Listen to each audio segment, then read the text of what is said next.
Ok, en este video vamos a aprender a solucionar el cuarto y último caso de un triángulo rectángulo en el que nos dan la hipotenusa C y el ángulo A. Es decir, los valores a encontrar serían el valor de A, el de B y el ángulo B mayúscula. Usemos primero la función seno del ángulo A, la cual se define como el cateto opuesto sobre la hipotenusa C.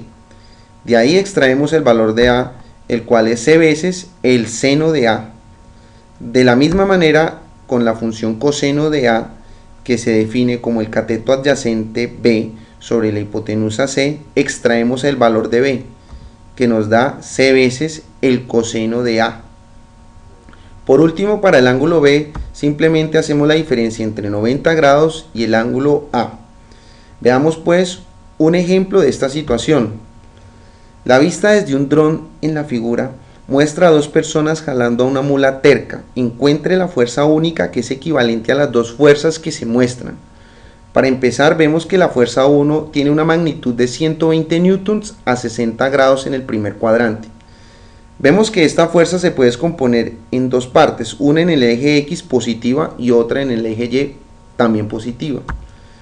Para la primera componente sabemos que es F1, el valor de F1, por el coseno de 60 grados, el cual al calcularlo nos daría 60 newtons en dirección X. Para la parte Y hacemos lo mismo pero con la función seno, F1 por seno de 60. Eso nos daría aproximadamente 103.92 newtons. Por tanto, la fuerza en coordenadas cartesianas sería igual a 60,103.92. Para la segunda fuerza hacemos lo mismo. La primera componente en el eje X sería negativa, ya que estaría en sentido contrario a la primera componente de la primera fuerza. Y es igual a F2, que es 80 newtons, por coseno de 75, dándonos un resultado de menos 20.70 newtons.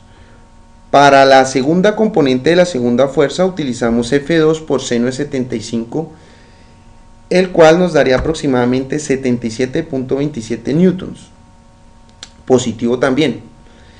Esto quiere decir que en coordenadas cartesianas la segunda fuerza nos daría aproximadamente menos 20.70,77.27. Finalmente, para obtener la fuerza resultante basta con sumar el valor de la primera fuerza y la segunda fuerza, que son dos vectores. Los vectores se suman componente a componente. En este caso, la primera componente más la primera componente de la segunda fuerza y primera fuerza nos darían 39.3.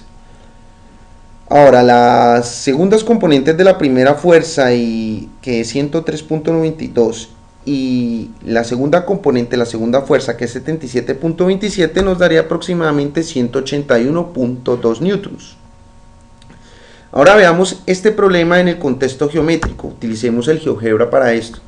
Nótese que aquí tenemos las fuerzas dibujadas, 120 newtons a 60 grados en el primer cuadrante, 80 newtons para la segunda fuerza a 75 grados en el segundo cuadrante. Vamos a usar el método geométrico, el cual es el conocido método del paralelogramo. Utilizando esta opción vector desde un punto, vamos a darle clic a este vector A y vamos a darle clic en el punto B y obtenemos este vector. De la misma manera le damos clic en este vector y en el punto A y obtenemos este otro vector. Eso forma un paralelogramo y el punto que se ve en esta parte sería las componentes de la fuerza resultante, que sería este vector.